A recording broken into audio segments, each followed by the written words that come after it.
కడప జిల్లా చక్రాయపేట మండలం సురభి గ్రామం. తండ్రి పేరు రామాంజనేయులు, బాబు పేరు వచ్చి చరణ్. దగ్గర 5 నుంచి 6 ఏళ్ళు వయసు ఉంటుంది.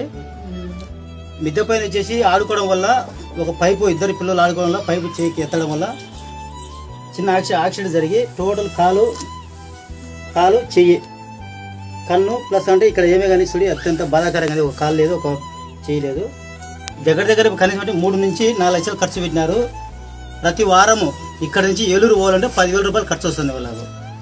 అంటే చాలా పేదవాళ్ళు, వాళ్ళ ఇంటి వాతావరణం చేయడం నిజంగా చూస్తే మనకు చాలా పేదవాళ్ళకి ఇట్లా జరగడం కానీ ఇది ఒక చెప్పలేని ఒక వేదన. ఇది జరగదేమో, ఇది పేదవాళ్ళు జరగడం చాలా గౌరవమైన పరిస్థితి.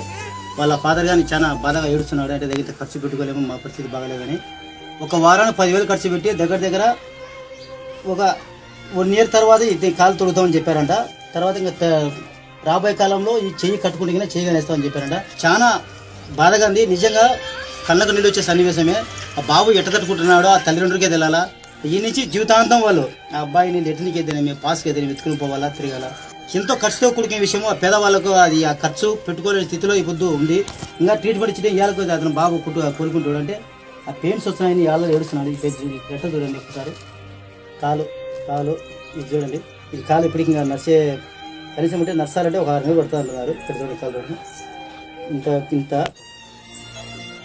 ఇంత షాక్ గురైనా కానీ ఆ తల్లిదండ్రులు తట్టుకొని కొడుకు మీద ప్రాణంతో ఆ తల్లి ఇంటికానే ప్రతిరోజు ఆ పిల్లోని సేవ చేసుకుంటూ పేదరికం అనుభవిస్తూ ఎవరిని అడగాలో తెలక, ఎవరూ సాయం చేయలేక అత్యంత గౌరవ పరిస్థితులు ఉన్నారు. ఒక్కసారి ఎవరైనా సరే మిత్రులు, సహోదరులు, అక్కచెల్లెలు ఎవరైనా మీరు స్పందించి చక్రాయపేట మండలము నాగులగుట్టపల్లి సురభి గ్రామంకి వచ్చి రామాంజనేయుల ఇంటికి వచ్చి ఒకసారి చూడండి. నిజంగా బాధాకరంగా ఎవరైనా ఇది ఖర్చుతో కూడుకున్న పని, వాళ్ళకి శృతిమించింది. స్వచ్ఛంద సంస్థలు అందరూ ముందుకు రావాల్సిన సమయం ఇది. వచ్చి వాళ్ళకు మనమేమి ఎంతో ఖర్చు పెడుతున్నాము, ఒక రోజు పోయి దగ్గర మనకి ఎంతో ఖర్చు వస్తుంది. ఖర్చులు తగ్గించుకొని ఇటువంటి వాళ్ళకి సహాయం చేస్తే మనకు ఎంతో ఉపయోగం ఉంటుంది రాబోయే కాలంలో.